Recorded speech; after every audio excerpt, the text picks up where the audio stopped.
celebrate this amazing milestone with graduating class of school year 2024-2025. And of course, allow me to welcome our school directress, Madam Juliet, our Father Lilian, Ma'am, our school principal, Sir Arnel Orendon, Sir, our academic coordinator, Sir Marshall Eurolario Jr., Sir, Miss Kat, and dear teachers, beloved parents, the co-graduates, and movers. Today, we honor the incredible achievements in our elementary education.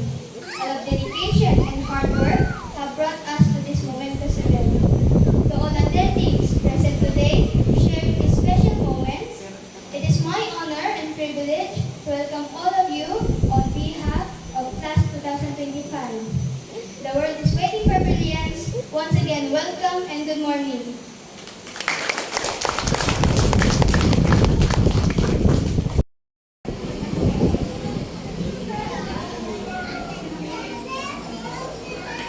Everyone, before anything else, allow me to say a quote that inspired me and I hope it will inspire others. Take pride on how far you've come. Have faith on how far you can go. But don't forget to enjoy the journey by Michael Josephson. This quote always reminds me of my loving parents saying, just focus and enjoy your studying. Remember, no pressure on oneself. Enjoy school activities while learning.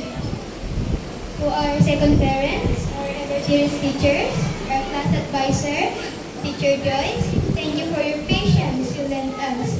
To Teacher Ruby, thank you for helping us during hard times, especially in math. To Teacher Blessing, thank you for your guidance. To Teacher Lawrence, thank you for making jokes, even sometimes it is not funny. No offense, sir. And to my former teacher, Teacher Eliza, thank you for all kinds of support during our grade 5 school days. And to Miss Kat, the one who always had our back in good and bad times, we appreciate your kindness and hardworking, Miss Kat. And to Kuya Darrell, thank you for helping us carrying our school teams and securing the campus. And to our beautiful, beloved Madam Juliet, our Father Nilia, thank you for your guidance, patience, and unwavering support. Truly, your dedication from each one of you has shaped us into the individuals we are today. And to our beloved parents and families, your love, encouragement, and all of your sacrifices has been the core to finish our primary schooling. We are forever grateful. We love you all. And finally, to my fellow graduates and movers, congratulations to us. We've overcome challenges, celebrate triumphs, learn valuable lessons together. Let's carry the memories and friendship we treasured into the future.